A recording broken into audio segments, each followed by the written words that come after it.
guys, welcome back to my channel. As you can tell, I am not exactly put together today. I am in the process of getting ready for work on my night shift. So my hair is still a little damp. I don't have my makeup on yet. You can see the scab on my chin, but I felt like with the timing of the RaDonda Vaught case, that this was the best opportunity I was going to get this week to sit down and talk about it. So I hope that you'll excuse the look here. Also, Karibu Tena, welcome back to my channel. Today I'm just going to be open and honest with you guys about where I'm at feeling personally as a new nurse about this case. These opinions are my own. They also do not reflect upon my current place of work. Just to put that disclaimer out there, you are more than entitled to your own opinion. So you're free to share that in the comments below. I just ask that you would be kind with one another instead of arguing, because I do have the ability to turn off comments. So if I see really nasty comments towards each other, I care less about what comments I get. I get nasty comments every day at work from my patients, so nasty comments towards me don't really bother me anymore. But if they're towards each other down below, then I am going to shut off the comments. So please be kind with one another and take into account that people may be feeling differently about this case. So what I want to talk about specifically is just how new nurses are probably feeling right now. I don't speak for just myself, but I speak for the peer group that I graduated with and some of my friends who are in similar jobs to myself. And then just the nursing community as a whole, for those who may be wondering how we're feeling about it, what our take is on it, and, you know, do we think that she was responsible or not responsible, things like that. So these are just a few of my thoughts, and I definitely want to reach out to the nursing student community as a whole as well, because between COVID and probably working with already burnt out nurses, this is probably a profession you may not be looking forward to at this point or having second thoughts about. So I want to speak to that a little bit too, especially in light of this case and the added tension that's been brought on by it. So to start off with, if you haven't heard about the case, RaDonda Vaught was a nurse in Tennessee who worked for Vanderbilt. And long story short, she gave a medication to a patient who's going to go through a CAT scan. They're very claustrophobic about going through this CAT scan. And the doctor ordered Versed, which is basically a sedative. Instead of giving a sedative, the nurse pulled out Vecuronium, which is a paralytic agent. And unfortunately, by the time the patient came out of the CAT scan, they had already passed. I know that the crew did everything that they could to revive the patient and take him to ICU, but by then they had already passed. So long story short, this nurse gave the wrong medication. She gave Vecuronium instead of Versed, which already sound alike. So was the nurse responsible and negligent? Yes. I don't think anybody in the nursing community is going to tell you no. I think we can all tell you yes, she was negligent. She made an error. What it sounds like a lot of people are getting caught up on in the court case who are not of the healthcare nursing community is, well, she overrode the medication. She should have had training. She should have known better not to pull that out. And a couple other things, I'm sure, are being said. She had been practicing. She shouldn't have made that mistake. Things like that. She should have questioned the doctor. So to speak to a few of those things, when it comes to having all the education, we all have education, and yet I know some longtime nurses who have made mistakes and have owned up to them, whether they were minor mistakes or severe mistakes. And everybody's going to make one at some point, and there do need to be consequences if you are negligent. You need to be able to have more medication education. You need to be having more safety education as a whole, reviewing the 5 rights, perhaps having your license taken away if it was really a negligible act, meeting with your manager. All these things should absolutely be done. What most people are upset about, though, is that the hospital was not held accountable for it. And the nurse has openly stated, and it's been proven, that she came to her manager or whoever was above her with the incident and was honest about it up front. The problem that we're all having is that the organization Vanderbilt swept it under the rug. And so a lot of the nursing community is now nervous because we've been taught that we have what's called a just culture. So a just culture is if somebody makes a mistake, they will still have the chance and ability to get that education, to get that training, to have those sit-down conversations. The hospital organization as a whole is going to review the event and see, is it just this person making this mistake? Has it been made before? Should we go ahead and give everybody fresh education so that this doesn't happen again? And instead of the nurse just losing her license or going to jail for criminal charges, we have a chance to fix the mistake that was made. If you look at today versus even a decade ago, there are a lot less mistakes being made because we've had that culture. Unfortunately, with this nurse going to jail, that culture is going to start reversing because nurses are going to be more afraid to bring forth even their minor mistakes and fear that that just culture is going to be reversed and the problem is going to be swept under the rug until somebody whistleblows it, like this case, and then we potentially go to court and potentially go to jail for it.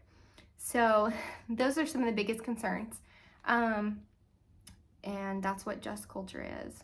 So with that being said, when it comes to her having overrode the medication, I just want to share that I have also given the same medication before. I've given a paralytic. I've given vecuronium, and it was during an emergency situation. So unlike this case, which it was given because the patient was nervous and I don't know, maybe it could have been emergent. Maybe she really needed the CAT scan like ASAP because maybe there was a brain bleed going on or something like that, or stroke. So they wanted to give it sooner rather than later. I don't know, but I know in my case it was a true emergency situation. And there have been many times where not only myself but other coworkers have had to override a medication. I had to override vecuronium. But what is an override? Does it mean flashing warning sign, hey, don't pull this out, there's no order for it, are you sure you want to give it? I had a pop-up after the override that said, this is a paralytic, are you sure you want to give it? I had an anesthesiologist at the bedside telling me, yes, I want vecuronium, here's how much I want, and we need to give it now so that we can put a tube down this patient and protect their airway and save them before they, go into cardiac arrest again. So I had to override the medication because there wasn't an order placed. It was being placed in the process, but with the anesthesiologist at bedside and it being emergent, sometimes you have to override a medication. But then the warning sign, which it doesn't sound like this nurse had a warning sign on the Pyxis pop-up, on our medication cell that I pulled it out, I did get a warning sign saying, hey, this is a paralytic. Are you sure you want to give it? And I still overrode that because I needed it. I had a provider at bedside, and then I had a second nurse verify exactly what I was giving. I even had the house supervisor there verify exactly what I was giving and how much I was giving it and how I was diluting it. So that sounds like it wasn't in this case. I don't know that she had a second nurse to verify or look at the dosages, or that she even had, obviously she didn't have an anesthesiologist there because she didn't realize she was giving a paralytic. But the override seems to be something a lot of people are getting caught up on. However, if you don't override a medication in certain instances, we can still be hit with negligence because we delayed patient care. So if you don't override an emergency situation, it's going to look like we delayed patient care. Trying to put it in the order and wait for that to pop up and wait for pharmacy to verify and then go pull it out. So you're kind of caught in a rock and a hard place sometimes. Like, hey, if this is emergent, do I wait and put it in the right way and then be told that I'm being negligent because I, slow down patient care, or do I override and pull it out and be, face the potential consequences of that? So those are just possible scenarios. I did everything the correct way. I definitely had a nurse verify because I knew I had overrode this medication. I have my charge nurse there, anesthesiologist there. So the scenario went differently, but To add to that, I think what nurses are also afraid of lately is we don't have safe staffing. So I don't know what the staffing situation was like for RaDonda Vaught, but a lot of us are having less and less safe patient staffing ratios. So instead of having a maximum of 5 patients to 1 nurse in med-surg, I know places where they're putting 9 patients to 1 nurse in med-surg. And I don't know if you guys know this, but mortality rate actually goes up 10 to 20% with every patient added onto a nurse's workload. So you take 5 patients and then you add another 4 to it, 10, 20, 30, 40%. You've already increased all of the patients, actually. You've already increased all 9 patients' risk of mortality by 40% by adding these 4 to this 5. And that's a lot. And we are the ones held responsible for that instead of the hospital. So safe patient staffing ratios, not having the right, it sounds like this nurse had an override pop up, but she didn't have hey, you're giving a paralytic agent. That would have been something that the hospital could have talked about adding to the machine so that problem didn't happen again. And then a lot of us are new graduates or new nurses, and we're having to precept students when we're still in the learning boat ourselves and haven't had a full year of experience, or precept a new graduate nurse, which is often different than the students. So a new graduate nurse has their own license, so what they do falls under their license. But then with a nursing student, whatever they do falls under our own license. So they might end up doing something we're not even in the room for, without our permission, but it will still fall under our license if something happens. So that can be pretty nerve-wracking. So those are just some examples. Once again, this is not reflecting upon my place of work, and I'm not going to state what the situations are at my place of work, but those are situations that we're facing as a whole, and on top of a nursing shortage, because as COVID has died down, nurses are burnt out. They're realizing that this may not be worth it to them anymore, and they're leaving. So that's causing more of a nursing shortage and an influx of patients, an influx of nurse-patient ratio. So those things come into play. So think about it. Wouldn't you think that that would make it easier to make a medication error? Especially when you have 9 patients to 1 nurse, and then let's say each patient has 2 visitors per person. So not only are you taking care of 9 patients, but you're trying to answer questions from all these family members and potentially precepting a nursing student. And in most cases, a lot of these concerns are falling on deaf ears. So biggest picture, I think nurses are not nervous about the negligent mistake that the nurse made. It happens. There should be consequences for it, but what we are nervous about is the fact that the hospital, Vanderbilt, is not having any of their own consequences. They were allowed to sweep it under the rug, and then when the time came and somebody blew the whistle, they brought the nurse forth and she's having criminal charges, but Vanderbilt itself is not being looked into. They need to have their safety situations looked into and the just culture that they've portrayed looked into and things like that. So all that being said, those are just a few of my thoughts. They are not meant to be helpful, but they are meant to show maybe what some of the nursing community is feeling like currently, especially newer nurses, and maybe give the general population who isn't in healthcare an idea of how we're feeling, and the fact that we all believe that she was negligent, but the hospital's not being held accountable. It's just one sole individual. I was taught in nursing school that I was the last line of defense, and I've struggled with that since the first day I heard it. Basically, that's telling me if there's a medication error, the doctor that put in the order, the pharmacist who verified the order, and the patient who is still, saying yes to the medication, through all of those, none of them are held responsible. I'm the one who's held responsible because I'm the last person to give it, which shouldn't be the case. If I've given the wrong medication, Yes, I sit down and look at my medication list every time before I give anything. I check allergies. I make sure that the patient knows what they're getting. I look at new medication orders. I look at old medication orders because should they still be getting this medication? I look at labs to make sure that none of these medications are going to mess up their labs or vice versa. And things like that. Do they have a chronic kidney condition? Should they be getting this medication that can hurt their kidneys? Yada, yada.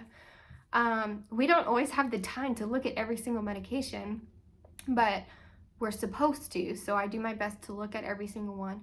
But if I slip up and I give something and I'm like, okay, to my best knowledge, yeah, this person should be getting this beta blocker. Their heart rate's in the right place. They don't have an allergy for it. But then something happens and then I'm held liable for it. The doctor that prescribed it suddenly isn't held accountable. The pharmacist who also verified it suddenly isn't held accountable. I'm the one held accountable. So there's just another thing that plays in that makes us nervous. So finally, I just want to speak to the nursing students. And I think RaDonda Vaught actually said this herself. She said two things that I want to also relate to you guys as students or new grads. And the first one is she owned up to her mistake right from the beginning, and that is what you should do. I am a believer in Christ, and I believe that I should be owning up to my mistakes regardless of what the consequences are. And I can get to that another day, talk about my testimony, whatever, but you should still be able to own up to your mistakes. Are you going to be nervous to? Heck yeah, I'm going to be nervous to own up to my mistakes at this point. If something happens, am I still going to? Yes. Do I encourage you to? Yes, of course, because why did you start? You're there to be for your patient. You're not there to answer to a hospital, if that makes sense. We have to think about the ethical dilemmas that come with this. If you don't report it, is your patient harmed? And that's why you should be reporting it, because you want the best for your patient. You want the best for that person. Because if it were your loved one, wouldn't you want the nurse to own up and say, hey, I made a mistake here?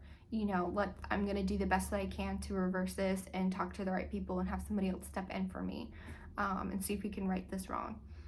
I would want that for my family. I would want somebody to own up to it. They say that the doctors who are trusted the most are those who are open and honest, that they don't know everything and when they've made a mistake, and family are still find those to be the best doctors. So why wouldn't they find that same scenario with nurses? That being said, the second thing that RaDonda Vaught said is, if you're going to this profession, remember why you started. And that's the same thing I would say to you guys. Are you going in for the hospital administration? Are you going in for the money? Or are you going in because you believe in patient advocacy, you believe in creating a better health society, a better healthcare system? Does it feel like we're a drop in the pond of a very broken healthcare system? Yeah, absolutely. But at the end of the day, I feel so rewarded.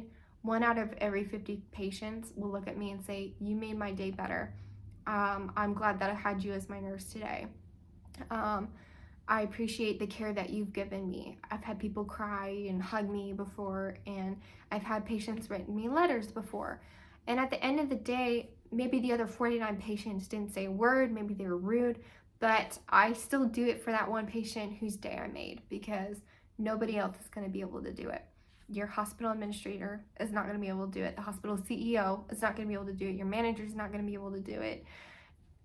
The doctor's not always going to be able to do it, but you're the one that's there showing empathy and compassion, and you're the one that's going to make their day at the end of the day. So that's why I still do it.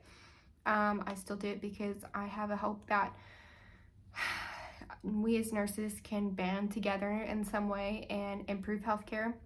But not only that, I hope that we can impact health as a whole, that people want to be healthier, that they want to take care of themselves, that we won't be so flooded in the healthcare system due to lack of education, but that we as nurses will be there to provide education.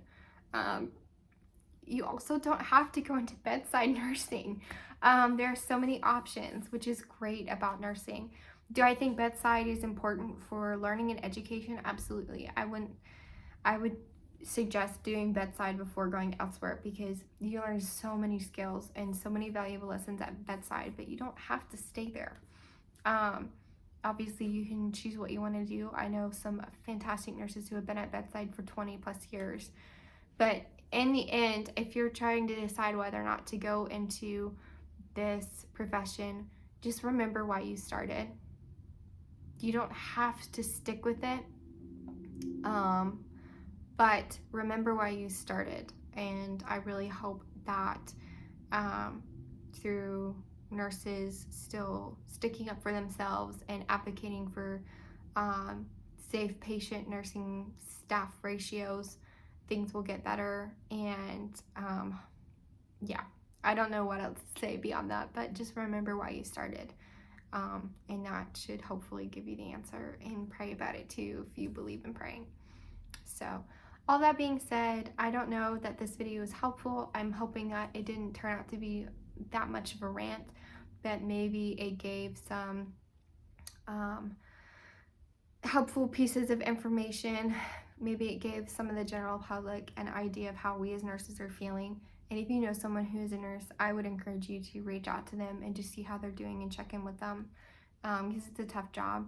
And then I hope that for the nurses out there who are watching this, that maybe through watching my video, you felt some of your thoughts and feelings expressed and somebody was relating to it. And you're welcome to chat with me in the comments down below.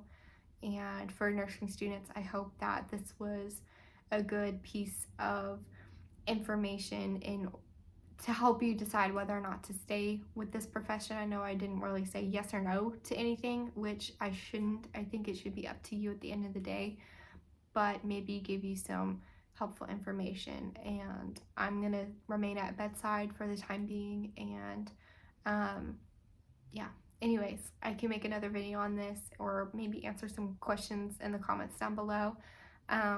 Just a forewarning, I probably won't be answering every single question because I do need to think about my job and I don't want things to reflect my place of work. But I do want to be honest and open about how I'm feeling about this whole situation, and maybe be a voice for some people, and maybe be an avenue of, you know, somebody saying the things that you're feeling and verbalizing them for you. So all that being said, thank you guys for watching this channel, and I hope you found this video helpful. And don't forget to subscribe if you enjoy my content, and like this video if you want to see more. So hope you all are doing well and staying healthy. Bye guys.